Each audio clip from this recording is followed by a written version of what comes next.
মেধাবী সে নয় যে প্রকৃতই মেধাবী, মেধাবী সেই যে অধ্যবসায় এবং চেষ্টা দিয়ে শেষ অবধি টিকে থাকে এবং সফলতার শেষ হাসিটা হাসে, বলেছেন রেদওয়ান মাসুদ মনীষী। আমি উত্তরবঙ্গের উত্তরের একটি জেলা গাইবান্ধা থেকে ইউসিসিতে ভর্তি হয়েছি, ঢাকার মেইন শাখা ফার্মগেটে।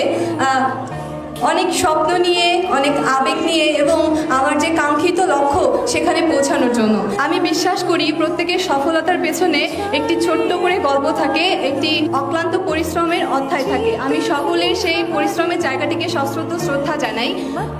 সাম্প্রতিক কিছু সময়ের একটি বিষয় আমার খুবই দৃষ্টিকটু লাগে, সেটি হচ্ছে যখনই কোনো পাবলিক পরীক্ষার ফলাফল প্রকাশিত হয় তখনই আমাদের সমাজের একটি শ্রেণীর মানুষ বলে ওঠে, আরে জিপিএ 5 পেয়েছো, জিপিএ 5 তো এখন হাটে বাজারে। আসলেই কি তাই?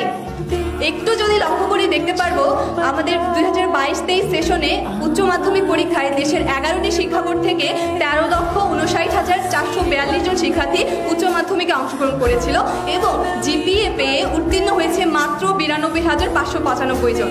এর থেকে এটা স্পষ্ট যে জিপিএ 5 অর্জনটা ছেলের হাতের মোয়া নয়, এটা অর্জন করতে গেলে অবশ্যই পরিশ্রম করতে হয়। আমি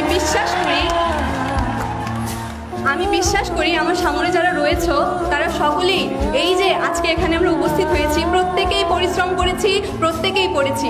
আজকে আমার মতো হয়তো তোমাদেরও এই মঞ্চে বসে এটাই মনে হচ্ছে যে উচ্চ মাধ্যমিকের যে সময়টাতে আমার কিছু বন্ধুরা পার্কের অলিতে গলিতে 2 ঘন্টা আড্ডা দিত, ঠিক সেই সময়ে একটি ঘরের কোণে পড়ার টেবিলে বসে আমরা পড়ার জন্য সময় ব্যয় করতাম।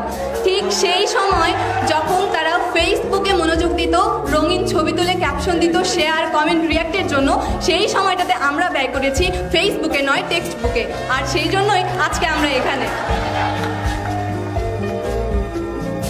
সকলের সফলতার পেছনে তাদের বাবা মা থাকে, আমারও রয়েছে। একটি ছোট্ট স্মৃতি শেয়ার করি, সেটা হচ্ছে উচ্চ মাধ্যমিক পরীক্ষায় অর্থনীতি পরীক্ষার দিনে আমার আম্মুর জ্বর ছিল 102 এবং তিনি সকালে 3 বার বমি করেছিলেন, কিন্তু তারপরেও অর্থনীতি পরীক্ষাতে আমার সাথে তিনি গিয়েছিলেন, কেননা অর্থনীতিতে আমার ভীতি ছিল। সত্যি মায়েরা সর্বশ্রেষ্ঠ শক্তি, আর এজন্যই তার অনুপ্রেরণায় 2টা বিষয় মিলে আমি 196 পেয়েছি এবং মানবিক বিভাগ থেকে গোল্ডেন জিপিএ 5 অর্জন করেছি দিনাজপুর পরীক্ষা দিয়ে। বঙ্গবন্ধু শেখ মুজিবুর রহমান একটি কথা বলে গেছেন, আমার এই স্বাধীনতা ব্যর্থ হয়ে যাবে যদি না আমার একটি বাঙালিও না খেয়ে থাকে। ঠিক সেভাবেই আমাদের এই জিপিএ প্রাপ্তি ব্যর্থ হয়ে যাবে যদি না আসন্ন ভর্তি যুদ্ধে আমরা টিকে থাকতে না পারি, আমাদের অবস্থানটাকে দৃঢ় করতে না পারি। এজন্য সকলের কাছে আমি দোয়া চাইবো এবং সকলে নিজেদের অবস্থান থেকে সর্বোচ্চটা দিয়ে চেষ্টা করব যাতে শেষ হাসিটা আমরা হাসতে পারি।